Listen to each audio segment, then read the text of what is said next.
जम्बूद्वीपे भरतखंडे आर्यावर्ते भारतवर्षे। जम्बू टॉक्स देखने वाले हमारे सभी दर्शकों का बहुत स्वागत, अभिनंदन। मैं हूं आपके साथ निधीश गोयल, करता हूं आप सभी का यथोचित अभिवादन।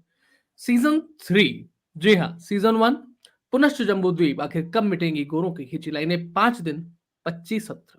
सीजन 2 अमृत काल में जम्बूद्वीप, दिव्य भव्य भारत की धर्म ध्वजा, 5 दिन 25 सत्र। और इस बार हिंदू भारत मोदी 3.0।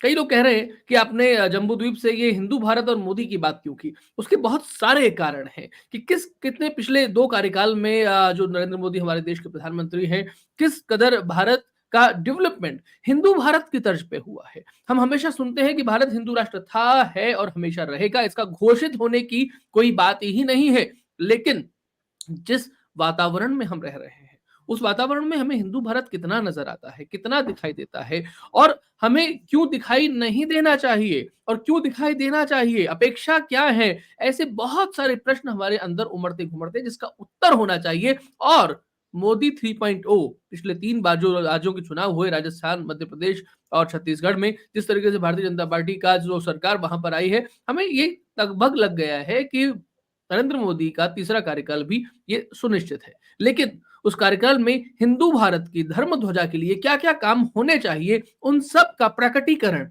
इन 25 सत्रों में होने को है। आप सभी का बहुत स्वागत है जम्बू टॉक्स कॉन्फ्रेंस 2023, दिव्य भव्य भारत की धर्म ध्वजा, हिंदू भारत मोदी 3.0। ये हमारा पहला सत्र होने वाला है, जिसमें हम सीधा सीधा संविधान की बात करने वाले हैं कि कैसा होगा, कैसा होना चाहिए हिंदू भारत का संविधान। ये कॉन्स्टिट्यूशन ऑफ इंडिया है, जिसकी एक पुस्तक का चित्र आपने थंबनेल में देखा था, या जो हम शास्त्रों की बात करते हैं, तब जो हम मनुस्मृति की बात करते हैं, वैसा है, कुछ और है। इसका संदर्भ हम कहां से लेंगे? रामायण से लेंगे, महाभारत से लेंगे, अवतार से लेंगे, वेद से, पुराण से, उपनिषद से, कहां से लेंगे? इन सब के बारे में बताने के लिए एक बहुत प्रामाणिक व्यक्ति हमारे साथ आज पधारे हुए हैं। मैं आप सभी दर्शकों का बहुत स्वागत करता हूं, अभिनंदन करता हूं। आप सभी से निवेदन करता हूं कि इस पूरी प्लेलिस्ट को अपने जहां जहां आप शेयर कर सकते हैं, जहां जहां इन कार्यक्रमों को दिखा सकते हैं, क्योंकि जो लोग वास्तविकता में भारत को जानना चाहते हैं, उनके लिए ये 25 कार्यक्रम बहुत उपयोगी है। एक बार इन सारे कार्यक्रमों को एक साथ आप देख लेंगे, आपको भारत के बारे में बहुत कुछ मालूम चल जाएगा। एक बार फिर से स्वागत करता हूं हमारे बीच पधारे हुए प्रोफेसर रामेश्वर मिश्र पंकज जी। गुरु जी प्रणाम, कैसे हैं आप? नमस्कार नमस्कार। ठीक हूँ। जम्बू गुरु जी टॉक्स के प्रथम। सभी दर्शकों और श्रोताओं सहभागियों को नमस्कार। आप सबका स्वागत है और निधीश जी को साधुवाद कि उन्होंने इतना महत्वपूर्ण आयोजन फिर से रखा प्रतिवर्ष की तरह, और इस बार एक उनकी सूझबूझ से ये नया विषय आया है कि मोदी जी का जो तीसरा सत्र चलेगा चुनाव के बाद 2024 के बाद, उसमें क्या क्या होना चाहिए और क्या क्या होने की संभावना है, दोनों पर चर्चा आवश्यक है। अब लोग कहेंगे आप कैसे मान रहे हैं कि मोदी जी का तीसरा सत्र होगा ही? तो ये सर्वविदित है, सारा संसार मान रहा है। जो लोग विरोध कर रहे हैं वो भी मन ही मन बहुत ही भयभीत हैं कि अरे ये तो लगता है पक्का आ रहे हैं, और वो डरे हुए हैं। और उनकी प्रतिक्रियाएं इसीलिए बहुत ही बदहवास और बहुत ही बेअसर और बहुत ही बेजान प्रतिक्रियाएं हैं। सारा विपक्ष बदहवास, बेअसर और बेजान दिखता है। इसका मतलब उसने समर्पण कर दिया है, इसको नियति मान लिया है कि मोदी जी तीसरी बार आ रहे हैं। और जो शेष राष्ट्र है उसने संकल्प ले लिया है कि मोदी जी को तीसरी बार नहीं, चौथी पांचवी बार भी आना है। ये स्पष्ट दिख रहा है, क्योंकि ये जो हिंदू भारत है, जो भारत मूल रूप में है, वही मोदी जी को लाया है। केवल कोई संगठन नहीं लाया है, केवल कोई पार्टी नहीं लाई है, लेकिन अचानक 1990 के बाद धीरे धीरे जब लगने लगा कि जो भारत का इतने वर्षों का सत्तारूढ़ दल है, वो तो जैसे भारत के बहुसंख्यक समाज का शत्रु हो गया है, उसके धर्म और संस्कृति को नष्ट करना चाहता है, उसकी पहचान को नष्ट करना चाहता है। यहाँ तक कि भारत में एक ऐसा अभागा व्यक्ति प्रधानमंत्री हो गया जिसने कह दिया कि अल्पसंख्यकों का पहला हक है राष्ट्र के संसाधनों पर। विश्व में कहीं भी कोई व्यक्ति ऐसा कहे तो वो 24 घंटे में गोली से भून दिया जाएगा। लेकिन भारत में हम लोग शांति प्रिय गंभीर लोग हैं, तो ऐसा नहीं किया। लेकिन मन में उसके प्रति गहरा तिरस्कार भर गया कि ये बहुसंख्यकों का इतना अपमान कर रहा है कि राष्ट्र के संसाधनों पर पहला अधिकार अल्पसंख्यकों का है। संसार में कहीं किसी भी राष्ट्र में ऐसा है क्या? तो कहीं भी नहीं है। तो ये भारत को कोई अजूबा, कोई कार्टून, कोई नमूना चीज बनाना चाहता है। तो इसलिए लोगों ने मोदी जी को लाने का संकल्प किया। सोनिया गांधी ने जो बिल तैयार किया सांप्रदायिकता की रोकथाम के नाम पर, उसमें वस्तुतः केवल सांप्रदायिकता को फैलाना, चारों तरफ मजहबी उग्रवाद और ईसाई विस्तारवाद को फैलाना और हिंदू धर्म को नष्ट करना ये लक्ष्य था। इसलिए हिंदू समाज ने, हिंदू धर्म के श्रेष्ठ जो भी आचार्य हैं, गुरु हैं, निष्ठावान लोग हैं, साधक हैं, साधिकाएं हैं, समाज है, और साथ ही जो भले लोग मुसलमान ईसाई हैं, उन सब ने सोचा कि ये तो एक बवाल ला रहे हैं ये लोग, क्योंकि इससे उनका जीवन भी तो अशांत हो जाएगा। मजहबी उग्रवाद फैलने से मुसलमानों के जीवन में भी केवल दुख ही दुख आएगा, विपदा ही विपदा आएगी। ईसाई विस्तारवाद फैलने से ईसाइयों के प्रति यदि बहुसंख्यकों में घृणा आ गई तो ईसाइयों का जीवन भी नरक हो जाएगा। तो इसलिए जो भले मुसलमान और भले ईसाई हैं, उन्होंने भी सोचा कि भाई जैसा भारत में सदस्य होता आया है, बहुसंख्यक समाज के साथ प्रेम से घुल मिल कर रहना ही राजमार्ग है, उससे सबको सुख होगा।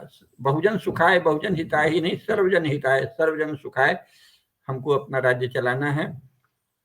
और मोदी जी ने भी इस मर्म को समझ लिया, इसलिए उन्होंने चुनाव का लक्ष्य कोई एकात्म मानववाद घोषित नहीं किया, कोई गांधीवादी समाजवाद घोषित नहीं किया, कोई किसी दीनदयाल उपाध्याय या अटल बिहारी वाजपेयी या किसी व्यक्ति के मतवाद के आधार पर हमको वोट चाहिए, ये चुनाव में नहीं कहा गया। उन्होंने नारा दिया सबका साथ सबका विकास। अब ये सबका साथ सबका विकास स्वयं में एक हिंदू प्रत्यय है, हिंदू धारणा है, हिंदू विचार है, क्योंकि और कोई ऐसा नहीं करता। संसार में जितने भी अन्य विचार हैं वो सदा मैं और वह में शत्रुता देखते हैं, है ना। कोई कहता है कि हम मोमिन हैं, अगला मुनाफिकीन है अथवा काफिर है। कोई कहता है हम रिलीजियस हैं, बाकी सब हीदन हैं। तो इस तरह से कोई कहता है हम तो रिवॉल्यूशनरी हैं, साइंटिफिक हैं, वैज्ञानिक हैं, बाकी सब अवैज्ञानिक और पिछड़े हुए हैं। ये क्या है? मानव जाति के बड़े हिस्से को शत्रु घोषित करके उसकी संपत्ति और उसके संसाधन छीनने की स्ट्रेटजी है, युक्तियां हैं। जब आप मानव जाति को दो भागों में विभाजित करते हैं तो उसका उद्देश्य कोई चिंतन नहीं होता, कोई अध्यात्म नहीं होता, कोई रिलीजन या मजहब नहीं होता। उसका उद्देश्य दूसरों की सत्ता और संपत्ति को छीन लेना। इसके लिए ये एक खास तरह की वोकैबुलरी है कि मैं और तू शत्रु हैं, हम और वो शत्रु हैं। ये वोकैबुलरी स्वयं में अन्यों की सत्ता और अन्यों की संपत्ति और अन्यों के संसाधन छीनने की युक्तियां हैं। भारत में भी आजकल बहुत लोग हो गए हैं जो कुछ जातियों को खलनायक घोषित करके उनके संसाधन और संपत्ति छीन लेना चाहते हैं। तो आरक्षण से भी वो संतुष्ट नहीं हैं, बल्कि वो चाहते हैं कि नहीं, अमुक अमुक जातियों का सब कुछ छीन लिया जाए। इसलिए वो एक काल्पनिक इतिहास रचते हैं, काल्पनिक पदावली।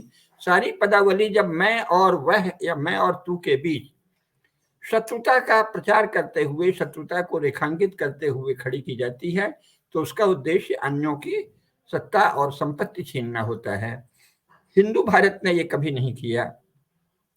तो आज ये जो सत्र चल रहा है 5 दिन का, इसका पहला सत्र इसी पर है कि भाई अगर हिंदू समाज ने, हिंदू धर्म ने कभी ये नहीं सिखाया कि मोमिन और काफिर में, रिलीजियस और हीदन में, साइंटिफिक रिवॉल्यूशनरी और तथाकथित नॉन साइंटिफिक में परस्पर शत्रुता रेखांकित की जाए, एक का शत्रु दूसरे को बताकर जो सत्ता में नहीं है उसका सब कुछ छीन लिया जाए, तो ये विचार चूंकि हिंदू समाज में, हिंदू धर्म में, हिंदू राष्ट्र में कभी भी नहीं हुआ, तो फिर क्या होगा? कैसा होगा भारत का संविधान?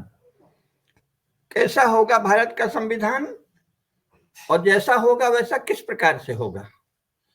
तो इसमें यह विचार भी करना पड़ेगा कि किसके लिए है भारत का संविधान, है ना, इसके आधार क्या हैं। तो इन सब बातों पर हम चर्चा करेंगे। तो कैसा होगा भारत का संविधान? सीधी बात है, भारत का संविधान वैसा होगा जैसा भारत का समाज, यानी भारत का मूल समाज यानी हिंदू समाज रहा है। हिंदू समाज जैसा रहा है, जैसा भव्य और गौरवशाली उसका इतिहास है, वैसा होगा भारत का संविधान। यानी सनातन धर्म का प्रतिपादक होगा भारत का संविधान, सनातन धर्म का रक्षक होगा भारत का संविधान, सनातन धर्म का सेवक होगा भारत का संविधान। ये स्पष्ट हो गया, क्योंकि भारत में तो राजनीति का लक्ष्य राजधर्म कहा गया है, और शेष सब सद्धर्मों का भी अपना महत्व है, लेकिन राजधर्म का निर्णायक महत्व है। और राजधर्म के लिए क्या कहा है सभी शास्त्रों में? धर्मशास्त्रों में धर्मशास्त्रांतर्गतमेव राजनीति लक्षणम राजधर्मम इदम व्याख्यातम। धर्मशास्त्र का एक अंग है राजनीति लक्षण राजधर्म, यानी सनातन धर्म का संविधान होगा का अर्थ है सनातन धर्म का शासन होगा, अनुशासन होगा, समाज सनातन धर्म का पालन करेगा और समाज के एक निष्ठावान विनम्र प्रतिनिधि, सर्वोच्च प्रतिनिधि, सर्वश्रेष्ठ प्रतिनिधि के रूप में भारत का राज्य भी सनातन धर्म का पोषण करेगा। तो कैसा होगा भारत का संविधान? ऐसा होगा भारत का संविधान जैसा सनातन धर्म का अनुयायी हिंदू समाज रहा है, जैसा इसका गौरवशाली इतिहास रहा है, जैसी इसकी भव्य और अनुपमेय अद्वितीय परंपरा रही है, जैसा इसका शील और प्रज्ञा रही है, वैसा होगा भारत का संविधान। तो कैसे होगा भारत का संविधान, कैसे होगा, इस पर चर्चा करेंगे। इसके लिए ये आवश्यक है कि यह याद कर लिया जाए कि संविधान क्या है, किसके लिए है। तो संविधान राज्य चलाने की एक नियमावली है, मैनुअल है, स्टेट क्राफ्ट का मैनुअल है। संविधान कोई धर्म ग्रंथ नहीं है। बहुत से मूर्ख और नितांत मूर्ख, लल्लू, अनपढ़, अत्यंत मूर्ख लोग आए दिन उसको धर्मशास्त्र की तुलना कर रहे हैं। कोई इसको वेद कह रहा है, कोई पुराण कह रहा है, कोई उपनिषद कह रहा है, कोई धर्मशास्त्र स्मृतियां कह रहा है। वो नितांत मूर्ख लोग हैं।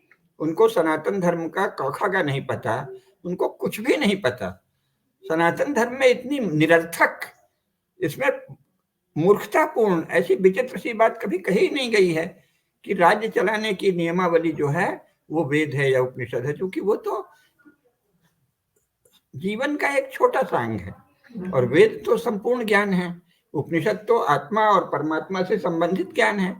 तो संविधान को वेद या गीता या उपनिषद या धर्मशास्त्र कहने वाले निपट मूर्ख हैं और वो इस विषय में गणनीय नहीं है, विचारणीय नहीं है। उनके विषय में कुछ सोचना ही नहीं चाहिए। वो ऐसे ही हैं जैसे कि कोई हमारा जो बर्तन वर्तन मांजने वाला लड़का है या लड़की है, वो ये बताने लगे कि आप अमुक विषय पर कैसा भाषण दें। तो वो नगण्य व्यक्ति है। जो भी सनातन धर्म की श्रुतियों और स्मृतियों से संविधान की तुलना करता है, वो इस विषय में न केवल अनधिकारी है बल्कि वो नगण्य है, तुच्छ है, अपदार्थ है। अब इस पर से यह निकलता है कि ये जो हम लोग विचार कर रहे हैं, जैसी सनातन धर्म की परंपरा है, उसमें किसी भी विचार में यह तय किया जाता है कि वो विषय क्या है, उस विषय का प्रयोजन क्या है, विषय से इस प्रतिपादन का संबंध क्या है और इसके अधिकारी कौन है। इसको अनुबंध चतुष्टय कहते हैं। तो आज हम लोग जो विचार करेंगे उसमें विषय क्या है, उसमें यह है विषय भारत का संविधान, यानी भारत का जो भविष्य का श्रेष्ठ, धर्मनिष्ठ, सदाचारमय, सात्विक, सबके प्रति संभाव रखने वाला शासन चलेगा, उसका संविधान कैसा हो। हिंदू भारत का संविधान वही होगा जो सर्वजन हिताय, सर्वजन सुखाय, सर्वजन कल्याण के लिए कार्य करेगा। तो विषय है सनातन धर्म और सार्वभौम मानवीय मूल्यों के संरक्षक और पोषक संविधान का स्वरूप। इसका प्रयोजन क्या है? इसका प्रयोजन है भारत के जो प्रबुद्ध जन हैं, जो राजनीति और राजधर्म के विषय में भावना रखते हैं, क्योंकि ऐसे बहुत से लोग हो सकते हैं जो कहें हम तो अपना जीवन जिएंगे, सीमित अर्थों में अपना कर्तव्य करेंगे और हमें इससे क्या मतलब, को नृप होए हम ही का हानि। वो भी मनुष्य हैं, ठीक है, वो अपना काम कर रहे हैं। उनमें से कोई हो सकता है कलाकार है, कोई संगीतज्ञ है, कोई पहलवान है, कोई बड़ा किसान है, चुपचाप अपना काम कर रहा है। तो वो बिना राजनीति के विषय में चिंतन किए भी राष्ट्र की सेवा ही कर रहा है, उसकी हम लोग कोई उपेक्षा नहीं करते। वो कोई नगण्य नहीं हो गया। स्वधर्म का पालन करते हुए प्रत्येक व्यक्ति राष्ट्र की सेवा कर रहा है, लेकिन वो इस विषय में अनधिकारी है। वो संविधान के विषय में कुछ नहीं सोच सकता, क्योंकि उसने कभी सोचा नहीं। उसने इस सोचने को अपना विषय भी नहीं बनाया। उसने राजनीति और राजशास्त्र का कोई अध्ययन नहीं किया। अब आप कहेंगे भारत में बहुत से नेता ऐसे हैं जो राजनीतिक शास्त्र का अध्ययन नहीं करते, राजशास्त्र का, राजधर्म का अध्ययन नहीं करते और एमएलए एमपी बनते हैं, तो वो विषयांतर है। अभी हम ये कह रहे हैं कि आज के हमारे प्रतिपादन का प्रयोजन क्या है। वे प्रबुद्ध जन जो शासन के विषय में और भारतीय राज्य के विषय में कुछ सोचते हैं, विचार करते हैं, चिंतन करते हैं, संवेदनशील हैं, भारत में अच्छा शासन चाहते हैं, न्यायपूर्ण शासन चाहते हैं, धर्मनिष्ठ शासन चाहते हैं, सनातन धर्म का पालन चाहते हैं, उनको कुछ सुझाव देना, कुछ संकेत देना कि शासन ऐसा हो, ये है प्रयोजन। तो विषय है एक सदाचारी, न्यायपूर्ण, धर्मनिष्ठ शासन चलाने वाला संविधान। प्रयोजन है उसके विषय में प्रबुद्ध जनों की चेतना में कुछ विचार बिंदु डालना, ये बताना कि भाई देखिए इस विषय पे सोचिए और अगर ऐसा होगा तो बहुत अच्छा होगा। तो इससे संबंध क्या है विषय से? आज के प्रतिपादन का संबंध ये है कि ये प्रबुद्ध जनों में इस विषय पर संवेदना जगाएगा, जागृति जगाएगा, चेतना लाएगा। आजकल की भाषा में मतलब उनके पहले से ही जो राजनीतिक संस्कार हैं और जो धर्म में संस्कार हैं उनको उद्बुद्ध करेगा, प्रबुद्ध करेगा, उस उद्दीपन करेगा। इसका अवलंबन लेकर वो उस विषय में और आगे जाएंगे, है ना। और उसका परिणाम उनके भीतर शौर्य और वीर, शौर्यम तेजोध तीर्दाख्यम युद्धे चाप्य पलायनम दानमीश्वर भावश्च छात्र कर्म स्वभावजम। तो संविधान क्या है? एक राजनैतिक नियमावली है, राज्य संचालन की नियमावली। तो इसके विषय में सोचने के अधिकारी कौन है? जिनमें छात्रवृत्ति है, जिनमें छात्र धर्म का ज्ञान है, और ऐसे ब्राह्मण जो छात्र धर्म पर चिंतन मनन प्रशांत विवेक से करते हैं, और ऐसे वैश्य जो चाहते हैं कि छात्र धर्म का पालन भारत में हो, और ऐसे शिल्पी तथा सेवक जो छात्र धर्म के, सनातन धर्म की प्रतिष्ठा से आश्वस्त होकर सुख से, कल्याण से, सब प्रकार से आगे बढ़ेंगे। तो ये इसका प्रयोजन है। और इसके अधिकारी कौन है? तो इसके अधिकारी वो हैं जो पहली बात हिंदू राष्ट्र में श्रद्धा रखते हैं, भारतवर्ष में श्रद्धा रखते हैं, भारत की संस्कृति और सनातन धर्म में श्रद्धा रखते हैं, और जो भारत को धर्ममय, सदाचार परायण, न्याय परायण और निरंतर उत्कर्षशील देखना चाहते हैं, जो सनातन धर्म का अभ्युदय चाहते हैं, है ना। तो वो लोग इसके अधिकारी हैं। अन्य लोग आज के विषय के अधिकारी ही नहीं हैं, उनके विचार का इस विषय में कोई महत्व नहीं है। वो क्या सोचते हैं ये उनके दिमाग की खुजली है। तो आज के विषय का हमने अनुबंध चतुष्टय स्पष्ट कर दिया कि विषय क्या है, प्रयोजन क्या है, प्रतिपादन से विषय का संबंध क्या है, और इसके अधिकारी कौन है। अब अपन मूल बात में आते हैं। तो सीधी बात है कि सनातन धर्म, हिंदू भारत का संविधान कैसा होगा? हिंदू भारत का संविधान सनातन धर्म का प्रतिपालक होगा, सनातन धर्म का रक्षक होगा। सनातन धर्म क्या है? क्या राजा लोग तय करेंगे? क्या सांसद और विधायक तय करेंगे कि सनातन धर्म क्या है? तो नहीं। किसी भी हिंदू धर्मशास्त्र में यह कहीं नहीं लिखा है कि राजन्य वर्ग, सांसद या विधायक या तथा कथित जनप्रतिनिधि तय करें कि सनातन धर्म क्या है। बिल्कुल नहीं कहा है। फिर क्या कहा है? श्रुति स्मृति सदाचार स्वस्य चा प्रियमात्मना, है ना। एतत् चतुर्विधम प्रोक्तम साक्षात धर्मस्य लक्षणम। धर्म का लक्षण क्या है? श्रुति, वेद, यानी जो वेदों में प्रतिपादित है और धर्मशास्त्रों में प्रतिपादित है, और साथ ही आपको व्यवहार में जिससे आपका कल्याण होगा, इस अर्थ में वो प्रिय लगेगा, श्रेयस्कर अर्थ में प्रिय लगे, तो वही धर्म में है। तो भारत का संविधान कैसा होगा? वेदों के अनुकूल होगा, श्रुतियों के, उपनिषद के अनुकूल होगा, और कैसा होगा? धर्मशास्त्रों के अनुकूल होगा, और भारत के लोगों को सुख, आनंद और कल्याण देने वाला होगा। तो भारत का संविधान कैसा होगा? धर्ममय होगा, सनातन धर्म का रक्षक और पोषक होगा भारत का संविधान। अब प्रश्न उठता है कि कैसे होगा भारत का संविधान ऐसा? तो इसके चरण होंगे, क्योंकि जो जिसके पास भी शासन है वो क्षत्रिय है। क्षत्रिय के पास बहुत बल होता है, ब्राह्मण का बल उससे भी अधिक होता है, पर वो मेधा, ज्ञान और अध्यात्म का बल है, और वो सदा प्रकट नहीं होता, सदा प्रकट दिखता भी नहीं है। ब्राह्मण का बल, ब्राह्मण का तेज पहचानने वाले लोग भी थोड़े ही होते हैं, परिणाम जब आता है सामने तब उनको दिखता है ओहो ये तो बड़े ब्रह्म तेज से संपन्न है, लेकिन दैनिक जीवन में उस बल की अभिव्यक्ति नहीं होती, क्योंकि जो ब्राह्मण है वो शांत होगा, प्रशांत होगा, गंभीर होगा, मननशील होगा और स्वयं निर्भय होगा और दूसरों को भी निर्भयता देगा। ना भय देत काहू को, ना भय जानत आप होगा। तो इसलिए उसका तेज सामान्य लोग जो अभी रजोगुणी और तमोगुणी हैं वो अनुभव नहीं कर पाते, लेकिन छात्र तेज का अनुभव सबको करना पड़ता है और सबको होता है।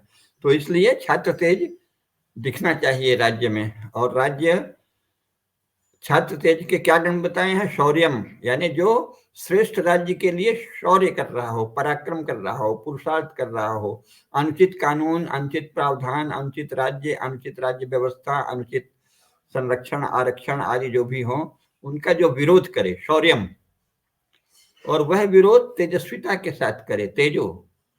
और इस विरोध करने में और लड़ने में, अन्याय के विरुद्ध लड़ने में, अधर्म के विरुद्ध लड़ने में जिसमें धृति हो, धैर्य हो। ये नहीं कि हम तो इतने दिनों से लड़ रहे हैं, आजकल चलता है सोशल मीडिया में, अरे ये तो हिंदू समाज ऐसे ही है, हमने तो इसके लिए पता नहीं क्या किया कुछ नहीं है, थोड़ा सा कुछ लिखे हैं, बक किए हैं और फिर उससे शिकायत करने लगते हैं, ये तो हिंदू समाज ऐसा। ये तो मनोरोगी लोग हैं, सोशल मीडिया में मनोरोगियों की भरमार है।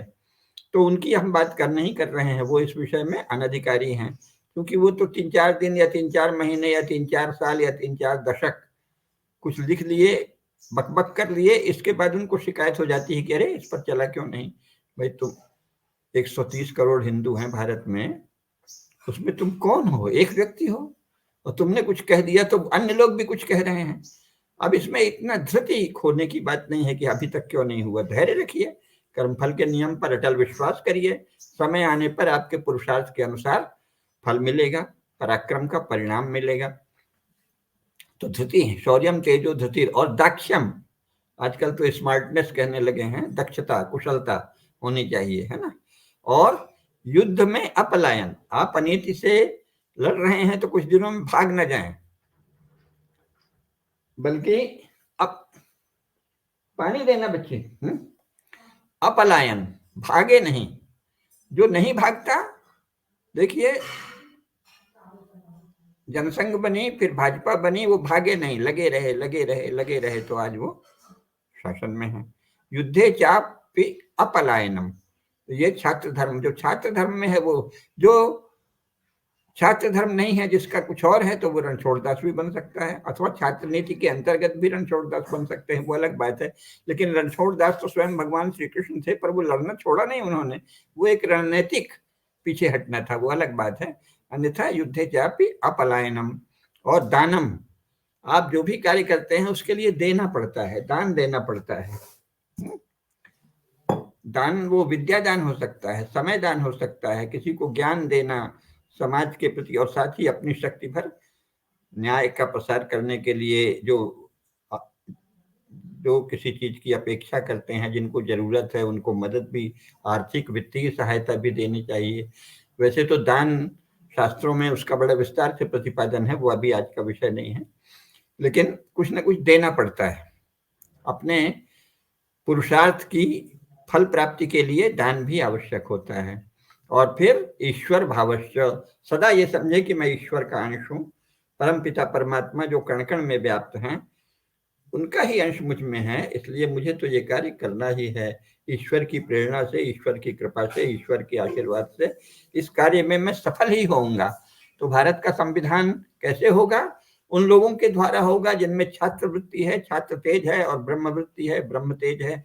किसी भी तरह से इस विषय में, राज्य संचालन के विषय में राजधर्म का संकल्प है। तो शौर्यम तेजो धृतिर्दाक्ष्यम युद्धे चापि अपलायनम दानम ईश्वर भावश्च छात्र कर्म स्वभावजम। जिसके ये छात्र कर्म हैं वही हिंदू भारत का संविधान बना सकता है। अब किसी की रुचि संन्यास में है, ब्रह्म ज्ञान में है, आत्मज्ञान में है, तो वो थोड़ी संविधान बनाएगा, वो उसकी एक अलग दुनिया है। किसी की रुचि कला में है, संगीत में है, वो स्वयं में बहुत बड़ा देश का काम है, लेकिन वो संविधान और इन सब विषयों पे माथापच्ची नहीं करेगा। अलग अलग किसान है, शिल्पी है, अमुक गृह कार्य में लगे हुए लोग हैं, स्त्रियां हैं, बहनें हैं, माताएं हैं, वो थोड़ी सोचेंगी। वो जिस समय साथ में राज धर्म के विषय में सोचेंगी, छात्र तेज के विषय में सोचेंगी, तब हिंदू भारत का संविधान कैसे हो। तो ये सोचना चाहिए। तो मैंने अनुबंध, भारत का संविधान का अर्थ है सनातन धर्म का रक्षक और पोषक राज्य, ये बताया। और अनुबंध चतुष्टय बताया कि इसका विषय क्या है, प्रयोजन क्या है, विषय का प्रतिपादन किस विषय के प्रतिपादन से विषय का संबंध क्या है, और इसके अधिकारी कौन है और अनधिकारी कौन है। अब प्रश्न उठता है कि तो वर्तमान संविधान जो है उससे कैसे चलेगा। तो मेरी पुस्तक है भारत का संविधान और भारत का धर्म, उसमें हमने बड़े विस्तार से बताया है कि कैसे इसी संविधान में छोटे छोटे परिवर्तन से हम हिंदू भारत के संविधान की दिशा में कदम आगे बढ़ा सकते हैं। वो क्या है, पहला तो इन्होंने जो किया है उसमें से जो बातें गलत हैं उनको हटाना, उन पर अभी हम चर्चा करेंगे। यानी हिंदू भारत के संविधान में क्या नहीं होगा ये भी जानना चाहिए, और क्या होगा ये भी जानना चाहिए, उसकी चर्चा करेंगे अभी थोड़ी देर में, ठीक है ना। और छोटे छोटे चरणों से भी यदि हिंदू भारत का संविधान न्यायपूर्ण हो जाए, न्यायशील हो जाए, सत्यनिष्ठ हो जाए, तो वो हिंदू भारत का संविधान है, चाहे उसमें हिंदू शब्द रहे या ना रहे, तो ये बताएंगे, है ना। तो उसको क्या क्या नहीं होगा ये समझना आवश्यक है। फिर इसको समझने के लिए तुलना आवश्यक है, तो मैं थोड़ी सी तुलना भी करूंगा 3-4 देशों के संविधान से, इससे स्पष्ट हो जाएगा। तो हिंदू भारत के संविधान में अथवा भारत के श्रेष्ठ संविधान में आप चाहें तो हिंदू नहीं भी कहें, उसे क्या नहीं होगा, तो उसमें एक तो पक्षपात नहीं होगा, उसमें अन्याय नहीं होगा। अभी का जो संविधान है उसमें बहुत से अन्याय हैं, उसमें अन्याय निहित हैं, उनकी चर्चा करते हैं अभी, है ना। और संसार के संविधानों से इसकी तुलना पहले कर लें तो आपको स्पष्ट हो जाएगा। तो हम सबसे पहले चर्चा करते हैं यूनाइटेड स्टेट्स ऑफ अमेरिका के संविधान की। यूनाइटेड स्टेट्स ऑफ अमेरिका का संविधान क्या कहता है। यूनाइटेड स्टेट्स ऑफ अमेरिका का संविधान जो है वो प्रिएम्बल में क्या कहता है, उद्देशिका में। तो उद्देशिका में ही वो कहता है कि हम यूनाइटेड स्टेट्स ऑफ अमेरिका के लोग 17 सितंबर 1789 को ये 17 सितंबर 1787 को ये स्वीकृत हुआ, और फिर 4 मार्च 1789 से ये लागू है। यानी 284 वर्ष पूर्व इन्होंने ये संविधान बनाया था, जिसमें बहुत थोड़े से संशोधन हुए हैं। यानी संयुक्त राज्य अमेरिका का संविधान 284 वर्ष से यथावत चल रहा है।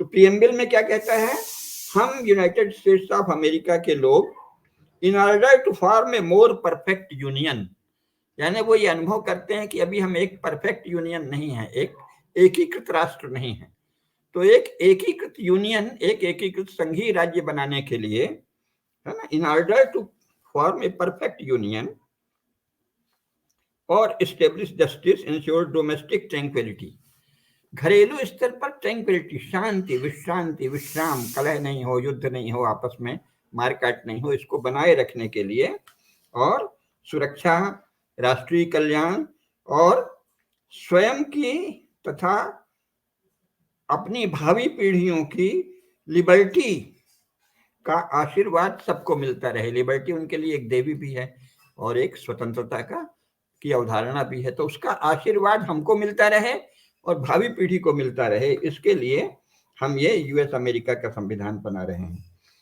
यानी इसमें एक आध्यात्मिक विनम्रता है, एक आध्यात्मिक भावना है, और सत्य का कथन है कि वर्तमान में हम एक नहीं हैं, इसको एक बनाना है और ट्रैंक्विलिटी लानी है समाज में। अब इसकी तुलना में भारत का कहें तो भारत तो मतलब सृष्टि के समय से एक स्वाभाविक राष्ट्र है, तो यहाँ आपको उस तरह की कोई यूनियन नहीं बनानी है। परफेक्ट यूनियन ये बना ही हुआ है, भगवान ने इसको परफेक्ट यूनियन बनाया है। तो फिर भारत का संविधान क्या होना चाहिए और क्या है, अगर हम इसको देखें तो इस ढंग से अगर हम देखें तो भारत का जो अभी का संविधान है वो एक तरह का नास्तिक और उदार राज्यकर्ता समूह के विचारों की घोषणा है। एक ऐसा राज्यकर्ता समूह, ऐसे पॉलिटिकल लोग, ऐसे राजनीतिक लोग जो नास्तिक हैं, जिनको ईश्वर में कोई श्रद्धा नहीं है, लेकिन जो उदार हैं, जनता का पूरी कठोर दमन नहीं करना चाहते, उन्होंने ये बताया है, क्योंकि इसमें न तो कहीं इन्होंने जैसे कि यूनाइटेड स्टेट्स ऑफ अमेरिका के कोई भी राष्ट्रपति चुना जाएगा बाइबिल की शपथ लेता है, अभी अन्य राष्ट्रों की भी बात करेंगे। ब्रिटेन का क्राउन है वो प्रोटेस्टेंट चर्च की शपथ लेता है और बाइबिल की शपथ लेता है। तो इसमें कोई भी धर्म की भावना नहीं है। ये जो संविधान है ये नास्तिक लोगों का एक संविधान है जिनमें धर्म का कोई विचार ही नहीं है, लेकिन धर्म के प्रति शत्रुता भी नहीं है कम्युनिस्टों की तरह, इतना फर्क है। ये कम्युनिस्ट पार्टी का संविधान नहीं है, लेकिन ये किसी धर्मनिष्ठ सदाचारी व्यक्ति का भी संविधान नहीं है, उन्होंने नहीं बनाया है। धर्मनिष्ठ सदाचारी लोगों को इसमें छूट दे दी है नागरिकों को कि तुम धर्म का पालन करते रहो, लेकिन इसके बनाने वाले धर्मनिष्ठ नहीं है और सदाचारी नहीं है, ये संविधान की भाषा से पता चलता है। इन्होंने कहीं भी कण कण व्यापी परमात्मा का उल्लेख नहीं किया है, जो कि आवश्यक होता है भारत के संविधान में।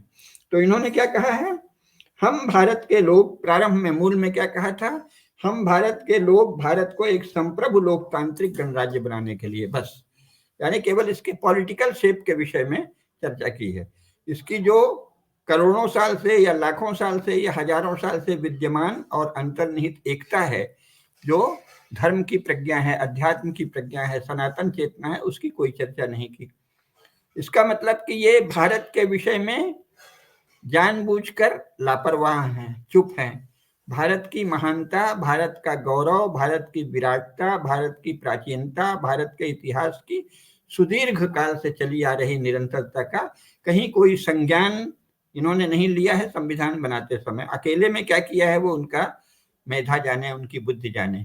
संविधान में ये एक नास्तिक और उदार राज्यकर्ताओं के द्वारा रचा गया संविधान दिखता था। फिर ये 3 जनवरी 1977 को इसकी आत्मा को नष्ट कर दिया गया। उसमें कह दिया गया कि ये sovereign socialist secular democratic Republic है ना? ये प्रभुत्व संपन्न समाजवादी पंथ निरपेक्ष, ये क्या है, ये बंदर की पूंछ है कि बकरी का बाल है, कोई एक निरर्थक शब्द। क्योंकि समाजवाद 39 प्रकार के समाजवाद दुनिया में है, तो भारत में किस प्रकार का समाजवाद लाओगे, उसका उल्लेख आवश्यक था। तो जब कोई झूठ बोलता है या कोई छद्म नाम रखता है तो वो कुछ छिपाना चाहता है। इसका मतलब भारत के जिन लोगों ने इसको समाजवादी प्रीएम्बल में परिवर्तन किया, जो कि बहुत बड़ा पाप है, वो कुछ छिपाना चाहते थे, उनके मन में कोई पाप था, उसे छिपाना चाहते हैं। भारत के शासन को समाजवादी बनाना लोकतंत्र की हत्या है, क्योंकि समाजवाद और लोकतंत्र कभी भी साथ साथ नहीं चल सकते, तो ये जान लीजिए, है ना। इसी प्रकार पंथ निरपेक्ष, एक विचित्र सी बात है, पंथ माने क्या धर्म पंथ से भी आप निरपेक्ष रहेंगे या अधर्म पंथ से निरपेक्ष रहेंगे, आप पाप पंथ के निरपेक्ष से रहेंगे या पुण्य पंथ के निरपेक्ष से रहेंगे। सेकुलर माने क्या, यूरोप में सेकुलरिज्म क्रिश्चियनिटी का संदर्भ है कि किसी भी क्रिश्चियन रिलीजन या क्रिश्चियन चर्च का स्टेट पक्ष नहीं लेगा, ऐसी एक धारणा आई थी। और पश्चिमी यूरोप का कोई भी नेशन स्टेट सेकुलर नहीं है। इंग्लैंड सेकुलर नहीं है, United states of America secular नहीं है, फ्रांस सेकुलर नहीं है, स्पेन पुर्तगाल सेकुलर नहीं है, स्वीडन स्विट्जरलैंड सेकुलर नहीं है, यूरोप का कोई भी लोकतांत्रिक नेशन स्टेट सेकुलर नहीं है। तो आपने सेकुलर क्यों लिखा, इसका मतलब ये आप एक निरर्थक शब्द डालना चाहते थे, जैसे कह देते कि भारत का राज्य एक गधे की सींग राज्य होगा, इस तरह की एक निरर्थक सी बात है। इसका अनौचित्य देखने में है, लेकिन शासक बड़े चतुर होते हैं तो अनौचित्य नहीं हो सकता। इसका मतलब कोई चीज छिपाने की इच्छा थी, वो क्या छिपाने की इच्छा थी, ये बात के शासन के आचरण से कांग्रेस ने ये परिवर्तन किया था और फिर उसने हिंदू धर्म के नाश की व्यवस्थित योजना की। तो इसका मतलब कि हिंदू धर्म के नाश के प्रयोजन से इसको सेकुलर कहा गया, और हिंदी में वो एक विचित्र सा शब्द पंथ निरपेक्ष कह दिया। पंथ निरपेक्ष एक निरर्थक शब्द है, क्योंकि आप पुण्य पंथ के निरपेक्ष हैं कि पाप पंथ के निरपेक्ष हैं, आप धर्म पंथ के से निरपेक्ष हैं या अधर्म पंथ के निरपेक्ष हैं या दोनों से निरपेक्ष हैं, कुछ भी स्पष्ट नहीं है। तो ये भारत का संविधान नास्तिक और उदार लोगों के द्वारा रचा गया एक पॉलिटिकल डॉक्यूमेंट है। फिर इसमें व्यक्ति की गरिमा जोड़ी गई। अब व्यक्ति की गरिमा जोड़ी गई और नित्य व्यक्ति की गरिमा का हनन होता है, और संविधान के प्रियम्बल में उद्देशिका में जो घोषित है उसके अनुसार कोई कार्यवाही नहीं, संज्ञेय अपराध नहीं होता।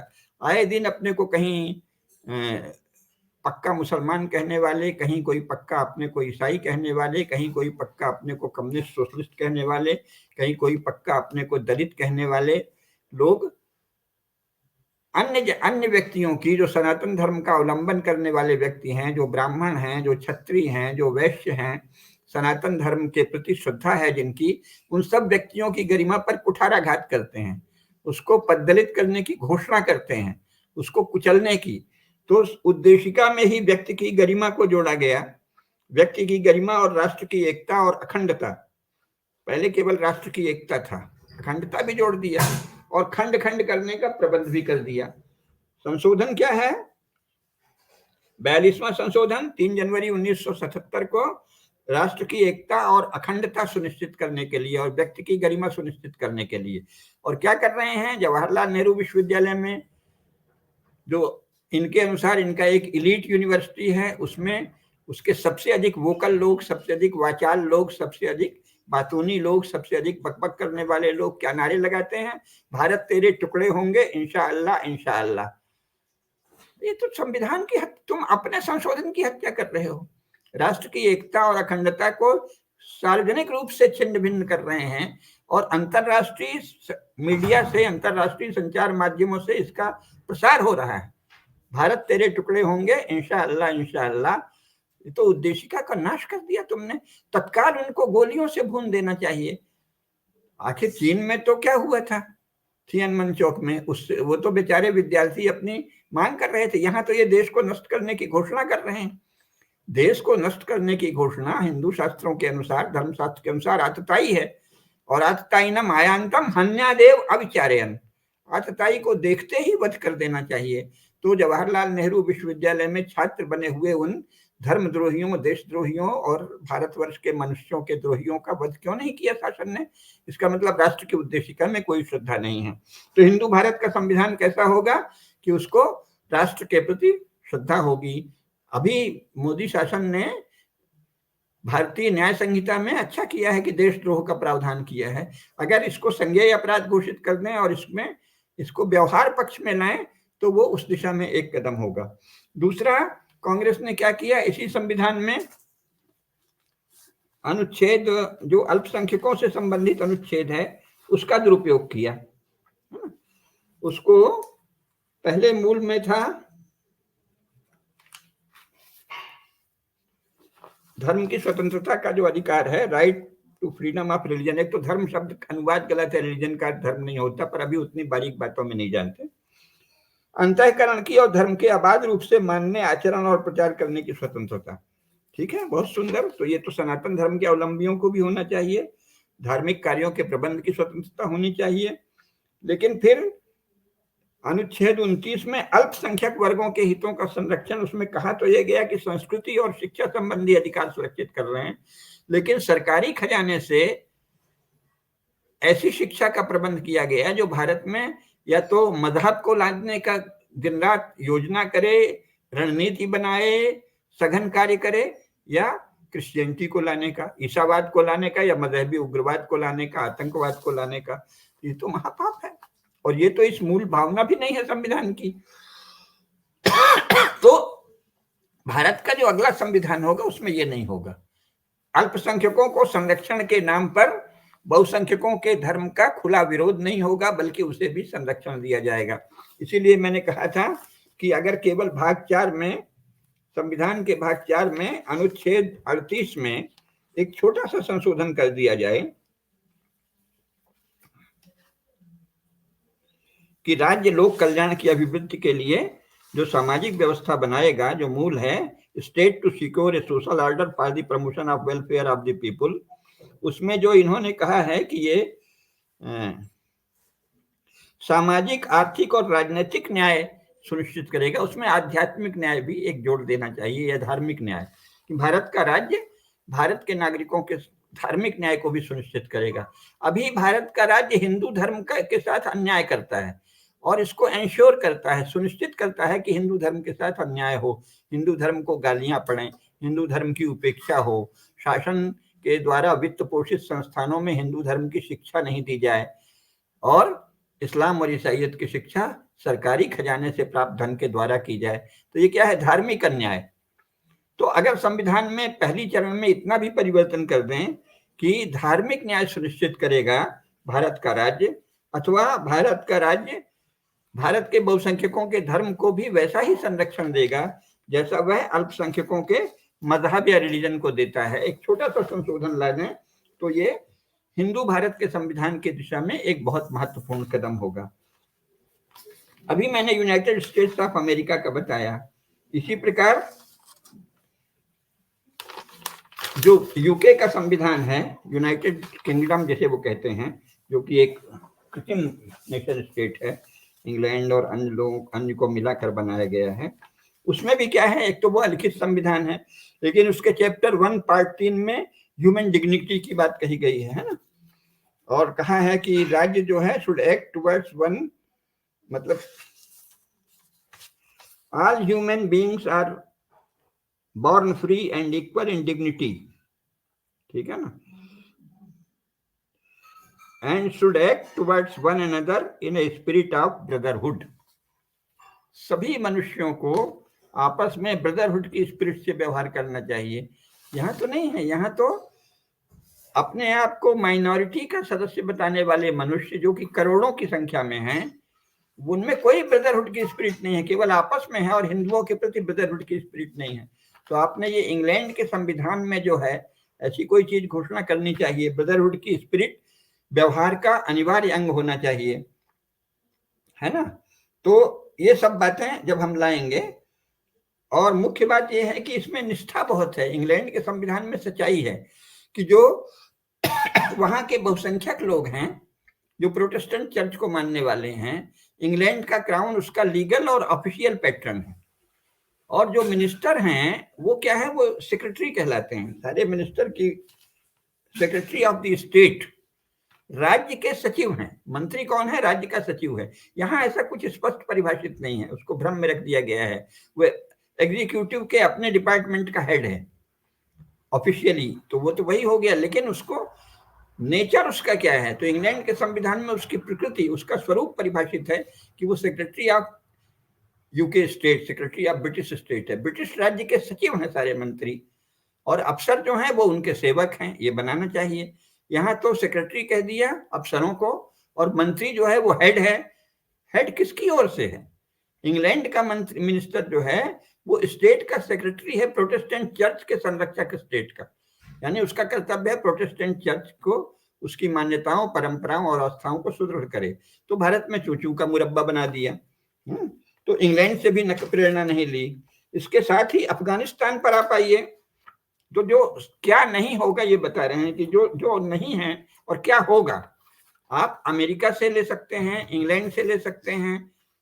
अभी हम वो जो होगा वो बता रहे हैं, फिर जो नहीं होगा उस पर थोड़ी और चर्चा करेंगे। तो ये जो अफगानिस्तान का संविधान है, ये शुरू में ही क्या कहता है?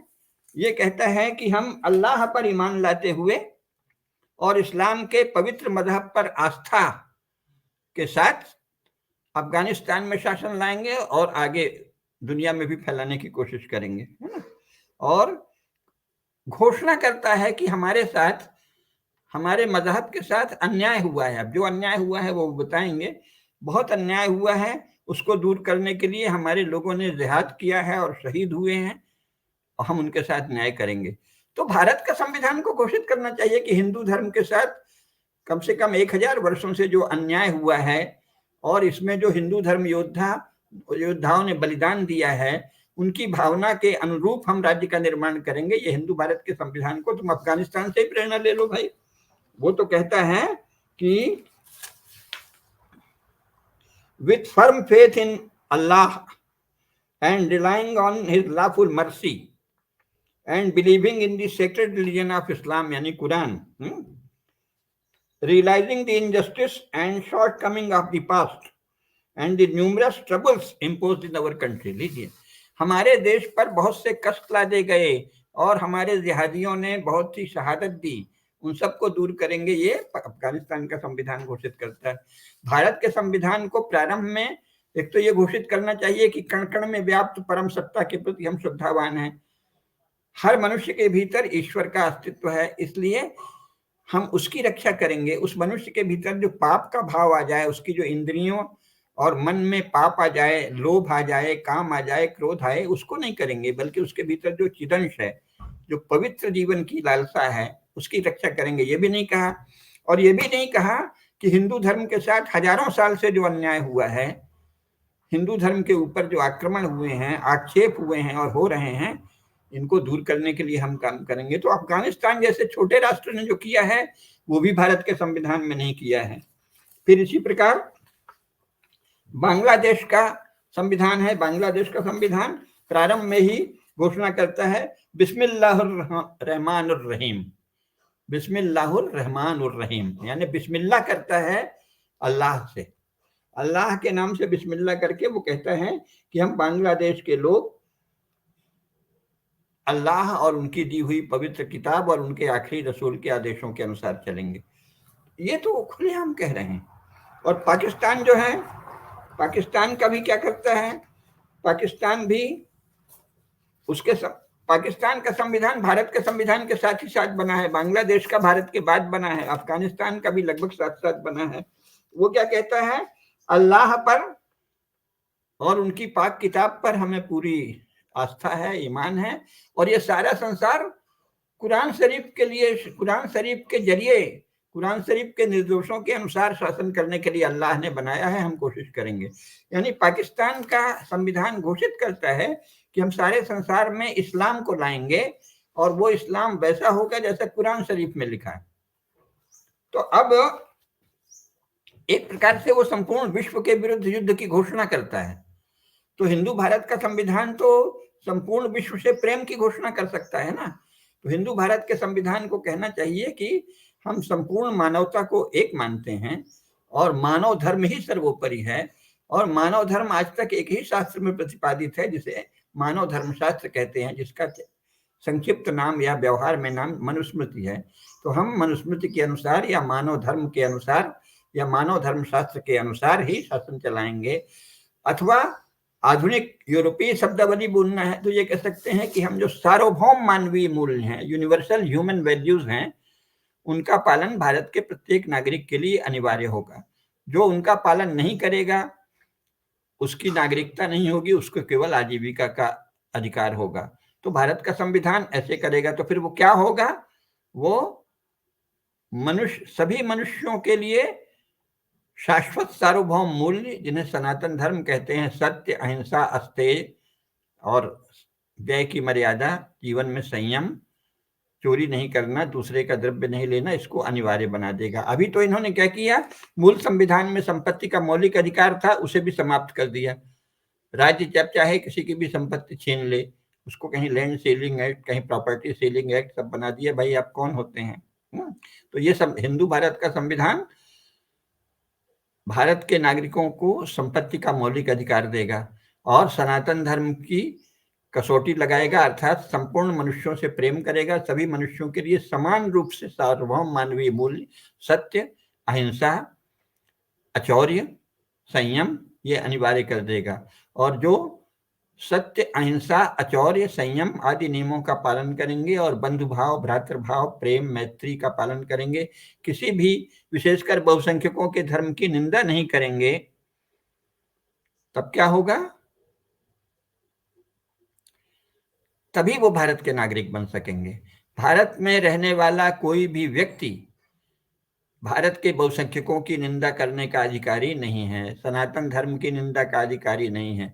सनातन धर्म के अनुयायी तो निंदा करते ही नहीं किसी की, इसलिए उन पर ये बात कोई कहना बेकार है, निरर्थक पुनरुक्ति है। पर आप चाहें तो कह दें कि भारत में रहने वाले किसी भी नागरिक को भारत के किसी भी रिलीजन या मजहब या धर्म की निंदा का अधिकार नहीं होगा, और वो उसको नष्ट करने की घोषणा नहीं करेगा। अगर कोई करता है इबादत के नाम से, प्रेयर के नाम से, तो वो संज्ञेय अपराध होगा। गांधी जी ने मिशनरियों से कहा था कि अगर तुम अकेले में भी ये प्रार्थना करते हो कि ओ लॉर्ड, फादर ऑफ जीसस, हमारे पड़ोसी के मन में अपना प्रकाश तो, यानी क्रिश्चियनिटी का प्रकाश तो वो हिंसा है। ऐसी हिंसा की कोई इजाजत भारत में नहीं होनी चाहिए। ईसाइयों को ये अधिकार नहीं होगा कि वो चर्च में ये प्रेयर करें कि हिंदुओं के मन में जीसस का लाइट दो। नहीं भैया, हमको जीसस का लाइट नहीं चाहिए, हमको ब्रह्म का, राम का, कृष्ण का, दुर्गा का, सरस्वती का, लक्ष्मी का प्रकाश ही चाहिए। तो इस तरह की पापपूर्ण प्रार्थनाओं की हिंदू भारत में कोई जगह नहीं होगी। प्रार्थना के नाम पर, इबादत के नाम पर दूसरों को नष्ट करने की घोषणा संज्ञेय अपराध होगा, दंडनीय अपराध होगा। और नागरिकों को भी अधिकार होना चाहिए कि वैसे आतताइयों का वध कर दें, प्रमाण सहित वीडियो बना लें कि भाई ये ऐसा हमें हिंदू धर्म को गाली दे रहा था, तो हमको इसके वध का अधिकार है, आप या तो ऐसी छूट दे दें, या पुलिस प्रशासन इतना चुस्त हो कि जहां कोई इबादत के नाम पे, प्रेयर के नाम पे, प्रार्थना के नाम पे, किसी भी नाम से सनातन धर्म को गाली दी जाए तो तत्काल उसको बंदी बनाकर उस पर मुकदमा चलाया जाए। और अगर वो सनातन धर्म के नाश की घोषणा भी कर रहा है, भले कोई काम नहीं कर रहा है, तो उसको मृत्युदंड दिया जाए। तो ये होगा हिंदू भारत के संविधान में। इस तरह के पापों की कोई अनुमति नहीं होगी कि इस्लाम, ईसाइयत या किसी भी नाम से आप हिंदू धर्म को नष्ट करने की कोई बात भी करें। काम करना तो पूरी तरह नष्ट कर दिया जाएगा। इसके साथ ही हिंदू भारत में जाहिर है कहीं भी वेदों, स्मृतियों, धर्मशास्त्रों की निंदा की अनुमति नहीं होगी, क्योंकि वो भारत के बहुसंख्यकों की धार्मिक आस्थाएं हैं। हिंदू भारत में एक दिन के लिए भी गौ हत्या नहीं होगी। हम मांस बेच के फलानी मुद्रा कमाते हैं, डॉलर बुलाते हैं और पाउंड बुलाते हैं, ये सब पापपूर्ण, घृणित, अत्यंत दंडनीय विचार बोलने की किसी को अनुमति नहीं होगी। कोई नेता भी बोले तो उसको अपराध माना जाएगा, उसको तत्काल गिरफ्तार किया जाएगा। तो हिंदू भारत के संविधान में गौरक्षा अवश्य होगी और गौवध नहीं होगा। हिंदू भारत के संविधान में सनातन धर्म की प्रतिष्ठा होगी और सनातन धर्म की निंदा दंडनीय, संज्ञेय अपराध होगा।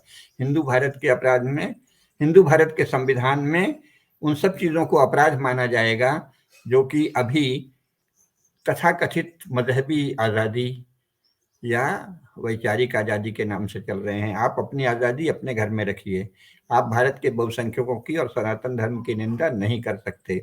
तो संक्षेप में हिंदू भारत का संविधान कैसा होगा? हिंदू भारत का संविधान सनातन धर्म का रक्षक और पोषक होगा। उसमें क्या क्या होगा? उसमें सनातन धर्म की रक्षा होगी, सनातन धर्म के शास्त्रों की रक्षा, सनातन धर्म के मानदंडों की रक्षा, गौ की रक्षा, गौवध। और उसमें क्या क्या नहीं होगा? गौवध पूर्णतः प्रतिबंधित होगा, वेदों की निंदा पूर्णतः दंडनीय अपराध होगा, धर्मशास्त्रों की निंदा दंडनीय अपराध होगा, और राज्यकर्ता धर्म के अनुसार चलने के लिए निर्देशित होंगे।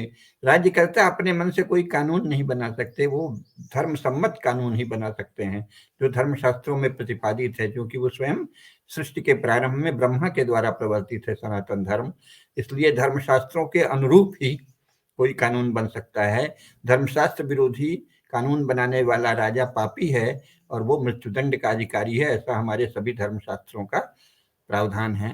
तो हिंदू भारत का संविधान ऐसा होगा। मोदी जी के आने के बाद हिंदू शक्तियों का ये कर्तव्य है कि वैसे भारत के संविधान और भारत में धर्म में सनातन धर्म के पोषक और रक्षक शासन के लिए लाएं। उसमें यह भी स्पष्ट होगा कि संविधान केवल राज्य संचालन की नियमावली है, ये राज्यकर्ताओं के लिए मैनुअल है। वो कोई भारत को शासित करना, ऐसे मान लिया जैसे केवल राज्य थोड़ी भारत है, लोगों में अध्यात्म है, ज्ञान है, विज्ञान है, ये कोई शासक थोड़ी तय करेंगे। इसलिए हिंदू भारत के संविधान में शिक्षा राज्य का अधिकार नहीं होगा। राज्य केवल शिक्षा की मर्यादा और शिक्षा का एक स्तर बनाए रखने के लिए काम करेगा। यानी शिक्षा विभाग जो वर्तमान रूप है वो पूर्णतः विलुप्त कर दिया जाएगा। किसी शिक्षा विभाग की आवश्यकता नहीं, केवल शिक्षा प्रतिमान या शिक्षा के मर्यादा ऐसा कुछ करते हैं, शैक्षणिक मर्यादा विभाग या शैक्षणिक प्रतिमान संरक्षण विभाग होगा। शिक्षा विभाग तत्काल समाप्त होना चाहिए, क्योंकि ये अफसरों के निर्देश पर अध्यापकों को विवश किया जाता है कि तुम ये पढ़ाओ। ये बंद हो, लोग अपने अपने पाठ्यक्रम पढ़ें, लेकिन उसकी मर्यादा रहे कि वो सनातन धर्म के अनुशासन में रहे। सनातन धर्म के अनुशासन में विभिन्न पाठ्यक्रमों की स्वतंत्रता होगी और शिक्षा विभाग नाम की कोई चीज नहीं होगी। शिक्षा विभाग पूर्णतः विलुप्त कर दिया जाएगा और शिक्षा का स्तर बनाए रखने का एक शिक्षा प्रतिमान संरक्षण या शिक्षा शैक्षणिक मर्यादा जैसा कोई विभाग होगा जिसमें थोड़े से कर्मचारी होंगे। और मुख्यतः जब लोग शिकायत करेंगे तब वो भी बल्कि जुडिशियरी का विषय दे दें कि अगर शैक्षणिक मर्यादा का उल्लंघन होता है तो पुलिस में रिपोर्ट कराई जाए, पुलिस जांच करके उसको कोर्ट में डाले। शिक्षा विभाग पूर्णतः विलुप्त हो जाए, वो ज्यादा अच्छा है। तो हिंदू भारत के संविधान में शिक्षा विभाग और शिक्षा मंत्रालय नाम की कोई वस्तु नहीं रहनी चाहिए, क्योंकि ये नेताओं में शिक्षा को देने की कोई सामर्थ्य नहीं है, अफसरों में शिक्षा का स्वरूप रचने की कोई सामर्थ्य नहीं है। शिक्षा ज्ञानियों का विषय है, और ज्ञानियों का जब तक भारत के राज्य में सम्मानित स्थान नहीं होता तो शिक्षा के विषय में वो अनधिकारी हैं। राज्यकर्ता शिक्षा के विषय में अनधिकारी हैं, अफसर और नेता शिक्षा के विषय में अनधिकारी हैं। शिक्षा विभाग का संपूर्ण लोप हो, ज्ञानी लोग शिक्षा दें, और अगर कोई मर्यादा का अतिक्रमण करता है तो नागरिकों को पुलिस में रिपोर्ट करने का अधिकार हो। पुलिस तत्काल जांच करके उसको न्यायिक वाद प्रस्तुत करे, और फिर उसके अनुसार न्यायालय उनको दंडित करे कि तुमने शिक्षा के नाम पे गलत चीज पढ़ाई। ये प्रावधान होना चाहिए। तो ये संक्षेप में मैंने बताया।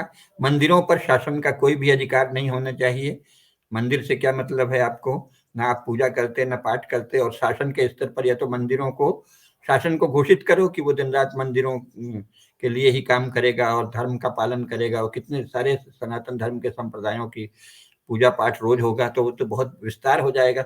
इससे अच्छा सनातन धर्म के जो केंद्र हैं मंदिर, उससे शासन को कोई लेना देना नहीं। वो जो सनातन धर्म के निष्ठावान श्रद्धालु लोग हैं वो मंदिरों का संचालन प्रबंधन जैसा करते रहे हैं, सदा से करेंगे। मंदिरों के विषय में शासन को कतई हस्तक्षेप का अधिकार नहीं है। शासन इस विषय में पूरी तरह विलग रहे, यह भी हिंदू भारत के संविधान में स्पष्ट प्रावधान होगा। संक्षेप में, सनातन धर्म का रक्षक और पोषक होगा हिंदू भारत का संविधान, और अभी के अधर्म और पाप को कोई स्थान नहीं होगा हिंदू भारत के संविधान में, और वो केवल राज्यकर्ताओं का मैनुअल होगा। उससे राष्ट्र जीवन पूरी तरह नियंत्रित नहीं होगा। राष्ट्र विराट है, राज्य उसकी एक प्रमुख इकाई है। राज्य की इकाई, प्रतिनिधि इकाई अपनी मर्यादा में रहे। राज्यकर्ताओं को ये भ्रम नहीं रहे कि हम राष्ट्र चला रहे हैं, और तरह तरह के संगठन बन गए हैं जो राज्यकर्ताओं के कार्य को ही राष्ट्र बताते हैं, तो उन सबको फिर पापी और अपराधी घोषित किया जाएगा। राज्यकर्ता को ही राष्ट्र बताना पाप है, और राज्यकर्ता के विषय में दिन रात काम करना कि चुनाव में कौन जीते कौन हारे, बस इसी में लगे रहना, इसका राष्ट्र से बहुत कम संबंध है, सीमित संबंध है। इसी को राष्ट्र बता देना पाप है, अपराध है। हिंदू भारत के संविधान में राज्य और राष्ट्र का, राज्य और समाज का संबंध परिभाषित होगा, जो कि धर्मशास्त्रों के अनुरूप होगा। संक्षेप में इतना ही। नमस्कार। बहुत सुंदर गुरुजी, संक्षेप में आपने बहुत डिटेलिंग्स जो है इसकी बता दी हैं, और मुझे तो लग रहा था कि हम इस कार्यक्रम को और आगे बढ़ाते हैं कि हम लोग कैसे वो जो टीम होगी, जो आपने कहा संविधान के जो ज्ञानी लोग होने चाहिए, वो ज्ञानी लोग, हम अगर हम देखें कि भाई महामना के समय में, पंडित मदन मोहन मालवीय जी के समय में बहुत सारे लोग हमें आज हम उनकी बात करते हैं, उनका नाम लेते हैं, लेकिन आज के समय में कौन उन व्यक्तियों को चुनेगा?